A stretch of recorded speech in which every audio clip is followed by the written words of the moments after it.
journey of the making of farming could be a movie itself. As you said, it's been at least 14 years that I've been trying to get the film made. The genesis was literally trying to sleep at night. I couldn't sleep without writing 10 or 20 pages, and by the end of 2 weeks I had a 500-page manuscript.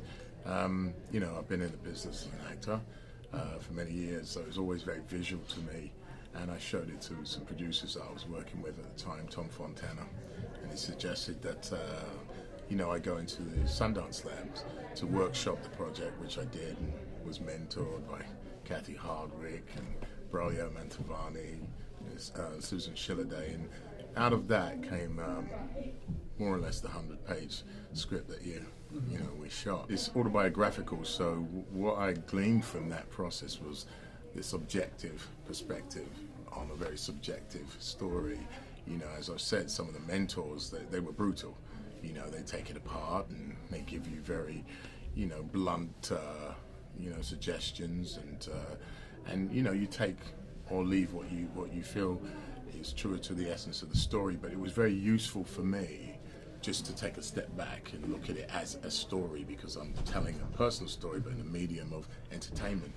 Also, I went to the director's lab, which enabled me to shoot some of the more challenging sequences in the film and really just hone directorial style and, you know, experiment basically. So, and finally I went to the producer's lab, which is where we showcased to you know, professional producers, which is where I met my principal producer, Michael London.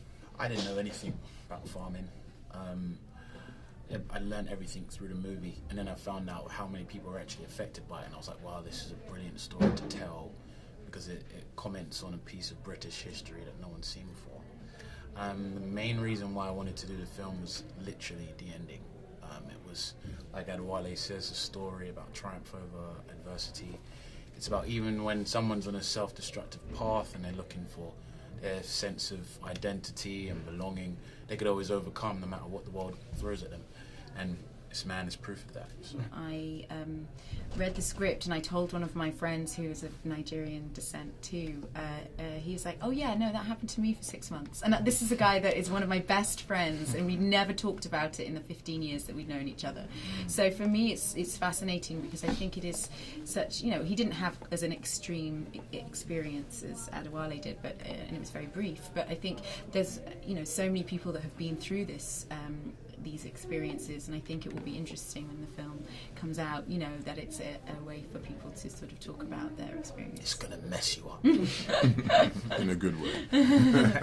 I think that's one of the great things about the movie, is that it is an enormous piece of history for Britain, and that literally nobody I know is aware of, and I think that's what's so great, that Adewale is actually shining a light on that.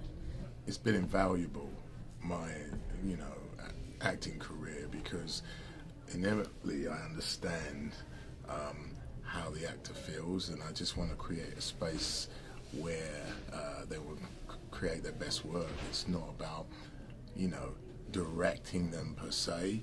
I think part of my job, or a large part of my job, is done in the casting.